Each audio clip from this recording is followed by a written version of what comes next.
Hi viewers, today I am going to explain data security. Data security refers to the practices and measures taken to protect digital information from unauthorized access, corruption, or theft throughout its life cycle.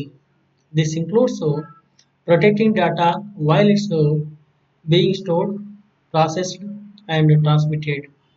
Key aspects of data security including encryption, access control, authentication, and regular audits to ensure compliance with relevant regulations and standards.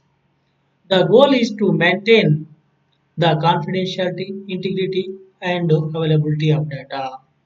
Okay, friends, మనం ఇప్పుడు data security అనే topic పైన మనము discuss చేస్తున్నాము.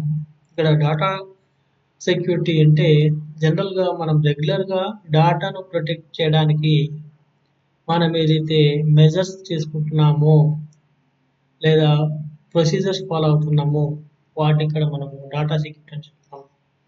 అయితే ఎందుకు ఈ data security చేయాలంటే ఈ అనాథరైజ్డ్ యాక్సెస్ ఎవరైతే అటాకర్స్ గాని లేకపోతే హ్యాకర్స్ చేస్తున్నారో వాటి నుంచి మనం ప్రొటెక్ట్ చేయాలంటే మనం ఇక్కడ డాటా సెక్యూరిటీ అనేది మనం మెయింటైన్ చేయాలి. సో దీనివల్ల మనకు సంబంధించిన డాటా ఏదైతే ఉందో దాన్ని సెక్యూర్‌గా ఉంచుకోవడానికి, కరప్షన్ కాకుండా ఉంచుకోవడానికి మరియు దాన్ని థెఫ్ట్ అంటే దొంగిలించబడకుండా ఉంచుకోవడానికి మనము ఏదైతే మెజర్‌మెంట్స్ చేస్తామో వాటన్నిటిని కూడా ఇక్కడ డాటా సెక్యూరిటీ అని చెప్పడం జరుగుతుంది. సో ఈ డాటా సెక్యూరిటీ యొక్క మెయిన్ ఆబ్జెక్టివ్ ఏందంటే ఎవరైతే డాటాని యూజ్ చేస్తున్నారో వాళ్ళ లోపల confidentiality and integrity and availability of data అనేది ఉండే విధంగా మనం చూడడం అనేది జరుగుతుంది. సో ఈ డాటా సెక్యూరిటీ ఎలా చేస్తున్నాం అంటే ఎన్క్రిప్షన్ టెక్నిక్స్ కానీ, యాక్సెస్ కంట్రోల్స్ కానీ, అథెంటికేషన్ కానీ, రెగ్యులర్ ఆడిట్స్ అనేటివి ఏవైతే మెథడ్స్ ఉన్నాయో వాటిని ఫాలో అవ్వడం అనేది జరుగుతుంది. Okay. So friends, before going to study this topic deeply, I'm requesting you kindly subscribe my channel, press on bell button, give some likes.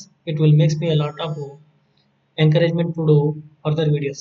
Okay friends, next data security అనేది మనము ఎన్ని రకాలుగా చేయొచ్చు అనే విషయాన్ని మనము అబ్జర్వ్ చేసినట్లయితే డాటా సెక్యూరిటీ అనేది ఇక్కడ మనము 3 టైప్స్ మనం చెప్తున్నాము. Information security, computer security, network security అని చెప్తున్నాము.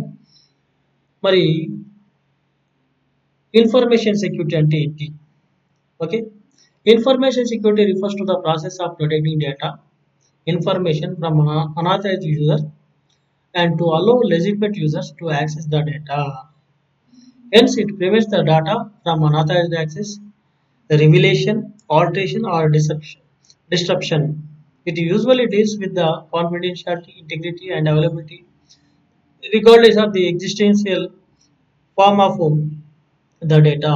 The major changes in the information security requirements occur before advancement in the use of data processing equipment. Security is to the valuable information in any organization was provided either by physical or by administrative means. An example of physical security is the use of rugged files, cabinets, and with the proper locking facilities for preserving sensitive data. An example of the administrative approach is personal screening process and employed during recruitment. Okay friends, మనం data security మనము 3 రకాలుగా మనము చేసుకోవచ్చు అని అనుకున్నాం. ఏంటంటే మేజర్‌గా information security, computer security, network security అని చెప్పిన ఇన్ఫర్మేషన్ సెక్యూరిటీకి వచ్చే వరకల్లా మన కంప్యూటర్‌లో ఉన్న డాటా ఏదైతే ఉందో అది ప్రొటెక్టెడ్‌గా ఉండాలి. అనాథరైజ్డ్ పర్సన్స్ దీన్ని దొంగిలించరాదు. ఆ డాటాని యూజ్ చేయకుండా మనం ప్రొటెక్ట్ చేయాలి.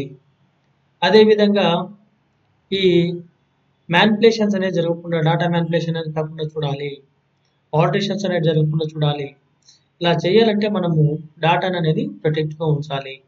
నెక్స్ట్ డాటా అనేది ఎనీ రీజన్ అది లాస్ అయ్యే అవకాశం ఉంది. అలాంటి సందర్భంలో దానికి రికవరీ మెకానిజం అనేది కూడా మనం మెయింటైన్ చేయాలి. ఇలా చేసినట్లయితే డాటా అనేది సెక్యూర్‌గా ఉంటుంది. అయితే మన డాటా సెక్యూరిటీ, ఇన్ఫర్మేషన్ సెక్యూరిటీ అనేది మనం ఎలా పెట్టుకోవచ్చు అంటే ఫిజికల్ సెక్యూరిటీ అనేది ఒకటి చెప్తున్నాం. నెక్స్ట్ అడ్మినిస్ట్రేటివ్ అప్రోచ్ అనేది రెండో రకం చెప్తున్నాం. అంటే ఫిజికల్ సెక్యూరిటీలో విషయంలో కూడా మనకు సంబంధించిన ఫైల్స్ ఏవైతున్నాయో వాటికి ప్రొటెక్షన్ అనేది ఏర్పాటు చేయాలి. జనరల్‌గా సిస్టము లాక్ అంటూ చెప్తున్నాం. ఓకే. అంటే థర్డ్ పార్టీ ఎవరొచ్చినా సరే ఆ సిస్టమ్ ఓపెన్ చేయకుండా మనం పాస్వర్డ్ సెట్ చేసుకోవడం అనేది జరుగుతుంది. సిస్టమ్ లాకింగ్ అంటున్నాం. నెక్స్ట్ ఫైల్ లాకింగ్ అంటున్నాం. ఆ ఫైల్‌లకు మనం పాస్వర్డ్ సెట్ చేసుకోవడం గానీ, ఫైర్‌వాల్ సెట్ చేసుకోవడం గానీ ఇలాంటివి చేయడం జరుగుతుంది. Next encryption techniques. మన నెట్వర్క్ మనం యాక్సెస్ చేసినప్పుడు ఎన్క్రిప్షన్ టెక్నిక్స్ మనం ఉపయోగించుకోవచ్చు. ఓకే. నెక్స్ట్ హ్యాష్ వాల్యూస్ అని మనం ఉపయోగించుకోవచ్చు. ఇలా రకరకాలైన మెథడ్స్ ద్వారా మనము ఈ ఫిజికల్ సెక్యూరిటీని మనం ప్రొవైడ్ చేయడం అనేది జరుగుతుంది. ఇక నెక్స్ట్ అడ్మినిస్ట్రేటివ్ నెట్వర్క్‌ల ఈ ఎంప్లాయీస్ ఎవరైతే ఉన్నారో, వాళ్ళు ఎవరైతే డేటా హ్యాండిల్ చేస్తున్నారో, వాళ్ళ రిక్రూట్‌మెంట్ ప్రాసెస్ నుంచి వాళ్ళను స్క్రీనింగ్ చేసుకుంటూ కాన్ఫిడెన్షియల్ పర్సన్స్ ఎవరైతే ఉంటారో, అథెంటికేటెడ్ పర్సన్స్ ఎవరైతే ఉన్నారో వాళ్ళకి మాత్రమే ఈ డేటా ఇన్ఫర్మేషన్ అనేది ఓపెన్ అయ్యే విధంగా మనము మెకానిజం చేసుకోవాలి. Next computer security. It refers to the branch of computer science that describes the application of secure behavior on the operation of computer. There is the advancement in computer science, the requirement for protecting and securing files and other useful information by using a variety of automated tools have become necessary. This type of security is more preventive in case of shared systems such as time sharing system. Thus, techniques of employing a wide variety of tools for protecting the data is called as computer security. Okay. Computer సెక్యూరిటీలో కూడా system sharing అనేది లేకపోతే data sharing చేసుకునేటప్పుడు protection అనేది చేయాలి. అలా చేసినప్పుడు వాటికి సంబంధించిన టైమ్ షేరింగ్ సిస్టమ్ ఎప్పుడైతే సిస్టమ్స్ అనేటివి షేర్ అవుతున్నాయో అలాంటి సందర్భంలో కూడా మనకి ఎక్కువ సెక్యూరిటీ కోడ్ మెకానిజం చేరాలి. ఇది computer science one of the బ్రాంచ్‌గా మనం ఇక్కడ చెప్పుకోవడం అనేది జరుగుతుంది. Okay. Right. Next, network security. Network security refers to the plans or arrangements made in the network infrastructure along with the various techniques used by network administration. This is done for protecting network and its resources from unauthorized access. As a result, the distributed system were introduced that provide various networks and communication facilities for transmitting data between two components or between terminal users and computers. ఇక్కడ network అంటే ఏమన్నాండి, ఒక system నుంచి మరొక సిస్టానికి డేటాను transfer చేయడానికి ఉపయోగించే mechanism మొత్తం మనం ఇక్కడ నెట్వర్క్ అని చెప్తున్నాం. ఈ నెట్వర్క్ మనము డేటా ట్రాన్స్ఫర్ చేసుకున్నప్పుడు డేటా అనేది ప్రొటెక్టెడ్గా ఉండాలి. అంటే మనం అక్కడ ఈ నెట్వర్క్లో కూడా మన సెక్యూరిటీ మెకానిజం అనేది అలాట్మెంట్ చేసుకోవాలి. ఇలాంటి మెకానిజం అని ఇక్కడ మనం నెట్వర్క్ సెక్యూరిటీ అని చెప్పడం జరుగుతుంది. So what is the need for network security?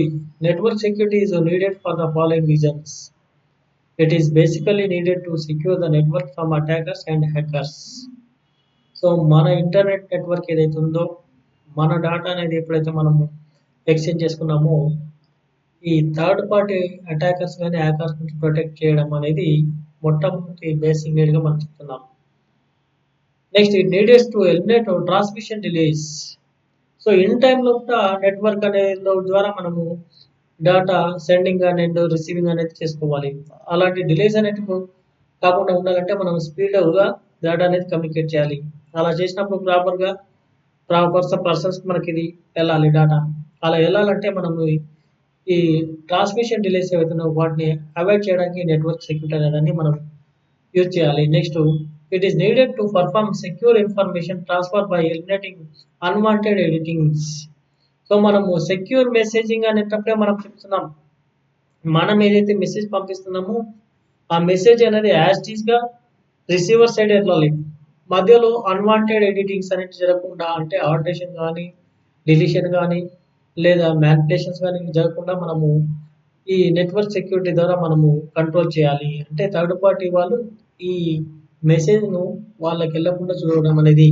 Next it is needed to protect organisation assets.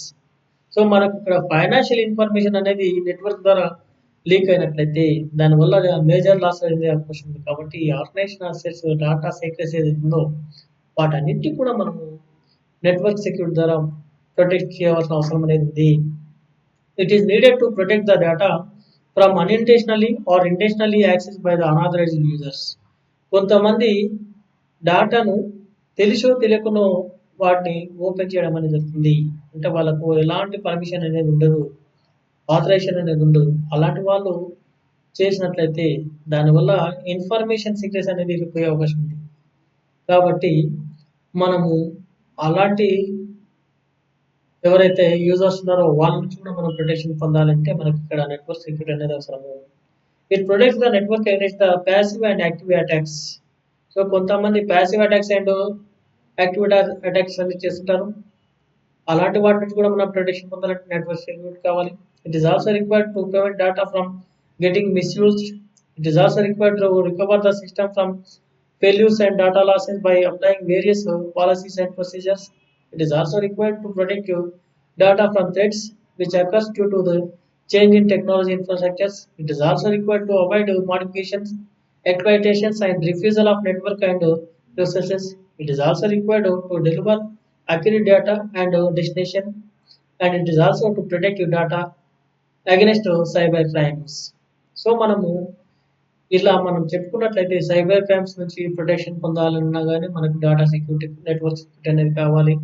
Next అదే విధంగా సైబర్ థ్రెట్స్ ఏవైతే ఉన్నాయో, నెక్స్ట్ అన్నెసరీ ఈ వైరసెస్ అనేటివి అటాక్ కాకుండా ఉండాలంటే మనము ఈ నెట్వర్క్ సెక్యూరిటీ అనేది మెయింటైన్ చేయాలి. ఇలా మన రకరకాలుగా రీజన్స్ తోటి మనం ఈ నెట్వర్క్ సెక్యూరిటీ అనేది అవసరం ఉంది కాబట్టి మనము కంప్యూటర్ డేటా సెక్యూరిటీ అనేది వెరీ వెరీ ఇంపార్టెంట్ టాపిక్‌గా మనం ఇక్కడ చెప్పడం జరుగుతుంది. Okay. With this, I am concluding this topic. Okay, thank you.